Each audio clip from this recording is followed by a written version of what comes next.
እንደ ሀገር ኢትዮጵያ ውስጥ ለረጅም ዘመናት ካሉብን ማነቆዎች፣ ካሉብን ችግሮች፣ ካሉብን ድካሞች አንዱ በምንሰጣቸው ሰርቪሶች የተገልጋይን እርካታ ማሳደግ ላይ መንግስትም የግል ኩባንያም እያንዳንዱ ዜጋም የባህል ለውጥ ትራንስፎርሜሽን የሚያስፈልገው ኤሪያ ነው። አንድ ሰው ከፍሎ ታክሲ ለመገልገል ወይም ከፍሎ ማኪያቶ ለመጠጣት ወይም ከፍሎ መታወቂያ ለማውጣት በመንግስትም ይሁን በግል የሚሰጠው አገልግሎት በቂ አይደለም። እንደ ባህል ከፍተኛ ለውጥ የሚያስፈልገው ኢንተርቬንሽን የሚያስፈልገው ኤሪያ ሰርቪስ የምንሰጥበት ልክ ነው። ይህንን ለማስተካከል ኢትዮጵያ ውስጥ ላለፉት 10 ዓመታት መንግስታት በተለይ ሲቪል ሰርቪስ ሪፎርም ማድረግ አለብን ብለው ሲናገሩ፣ ሲያሰለጥኑ፣ ሲሞካክሩ ነበር። ሲቪል ሰርቪሱን በሚፈለገው ልክ አሻሽለው ተገቢውን አገልግሎት መስጠት ግን አልተቻለም። ያ የሆነበት ዋናው ምክንያት ለረጅም ጊዜ የቆየውን ተቋማዊ ባህል፣ ግለሰባዊ ባህል ቀይሮ እጅ መንሻን ቀንሶ ወይም አስቀርቶ ተገልጋይን አክብሮ ስቆ ሰርቪስ መስጠት ቀላል የሚባል ለውጥ የሚጠይቅ አይደለም። እኛ በለውጡ የወሰናቸው 5 የልማት ዋና ዋና ፒላር ያልናቸው ግብርና፣ ኢንዱስትሪ፣ ቱሪዝም፣ ማይኒንግ አራቱ የሚታወቁ ሲሆን 5ኛው ግን ቴክኖሎጂ ነው።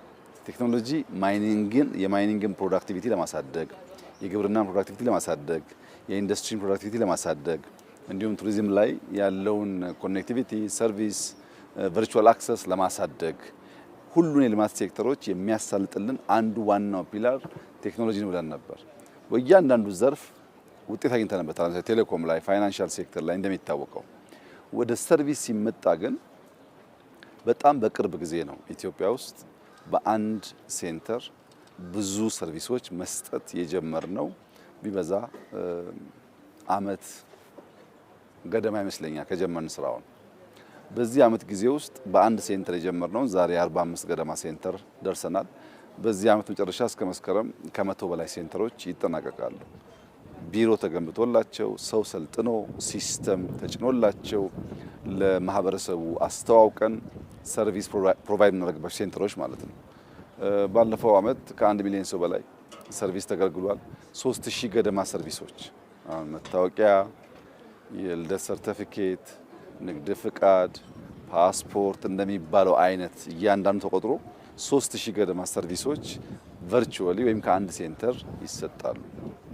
ያ ግን እንደ ኢትዮጵያ ላለ ትልቅ ሀገር በቂ አይደለም። 100 ሴንተር በተለይ እንደዚህ ያለው የሞባይል ያንን ሰርቪስ ሙሉ በሙሉ የሚሰጥ ግን የሞባይል ሰርቪስ ሲኖር ችግር ያለበት ከባቢ ላይ ሰው ከይመጣ ወደ ሰው ቀርበን ደግሞ ሰርቪሱን ፕሮቫይድ እናደርጋለን። ቨርቹዋሊ ለምሳሌ ኮልፌ በጣም መታወቂያ ኢሹ ካለ ወይም ፓስፖርት ኢሹ ካለ ብዙ ሰው ከኮልፌ ወደ ሴንተሩ ከሚሄድ እኛ ወደ ሴንተሩ ሄደን ቀድመን ችግሮቻቸውን ለይተን አውቀን ሄደን በአንድ ቀን በሁለት ቀን የተወዘፈ ነገር መፍታት እንችላለን። ሞባይል የመሶብ ሰርቪስ ይሄ ያስጀመርነው እንጂ በጣም ብዙ መኪናዎች እያዘጋጀን ያለ ነው። አዲስ አበባ ላይም ከአዲስ አበባ ውጭም በስፋት የምንሰራበት አሰራር ይሆናል። ነገር ግን አሰራሩን ትንሽ የተሻለ የሚያደርገው የምንጠቀመው ኤሌክትሪክ ካር ነው ወይም ጋዝ የሚጠቀም ካር ነው። ኤሌክትሪክም ጋዝም ሎካሊ ስለምናመርት እንደዚህ አሁን እንደምናየው አይነት የፊውል ችግር በሚያጋጥም መንገድ አንጠቀምም።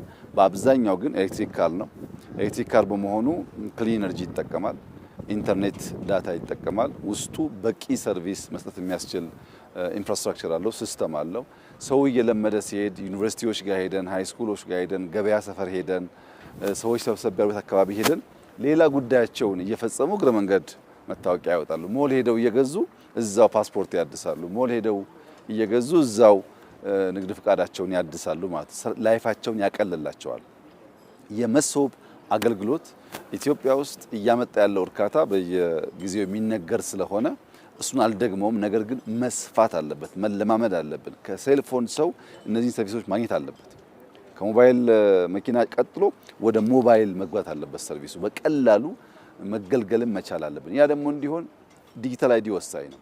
የምናገለግለውን ሰውዬ ካላወቅን ለማን ሰርቪስ እንደሚሰጥ ካላወቅን ጥፋትን ሊያስከትል ይችላል። ሰውየውን ካወቅነው ግን የሚፈልገውን ነገር ለማቅረብ፣ ብድር ለመስጠት፣ የፋይናንሻል ሰርቪስ ለመስጠት፣ ንግድ እንዲሳለጥ ለማድረግ የሚያስፈልጉ የዕለት ፍላጎቶች ለማሟላት በከፍተኛ ደረጃ የሚያግዝ ነገር ነውና ይህ ትልቅ አድቫንስመንት ነው።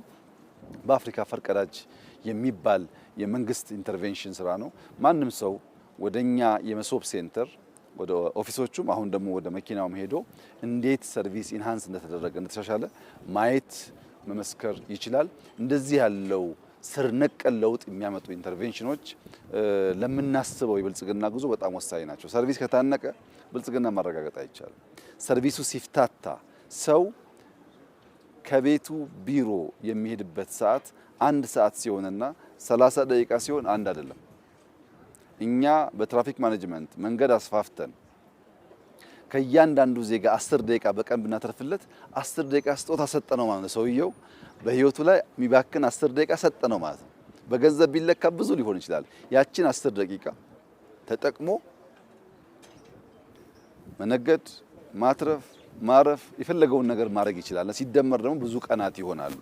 በዚህ አግባብ የሰውን ሰርቪስ የሚያገኝበትን ጊዜ ማሳጠር፣ ሰርቪሱን አውቆ በቀላል መንገድ እንዲያገኝ ማድረግ፣ ንግድ እንዲያሳልጥ ማድረግ እንደ ሀገር ከፍተኛ ጠቀሜታ ያለው ጉዳይ ነው።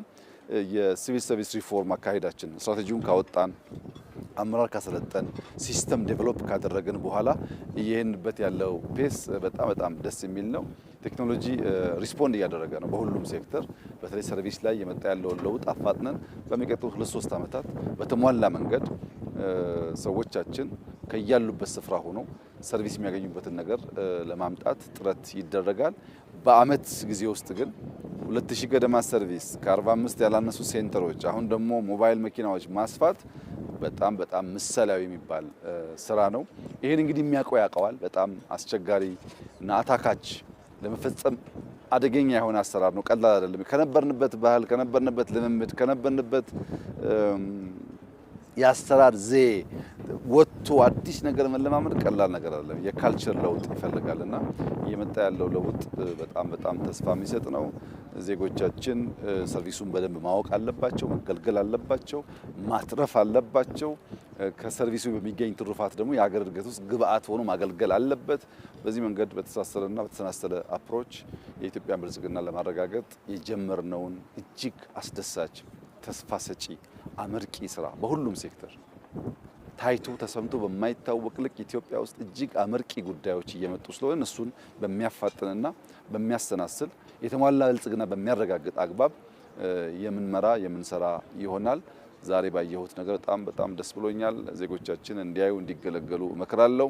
እንዲሰፋ እንዲያድግ ደግሞ አመራሮች አሁንም አበክረው እንዲሰሩ እንከር ያደርጋለሁኝ።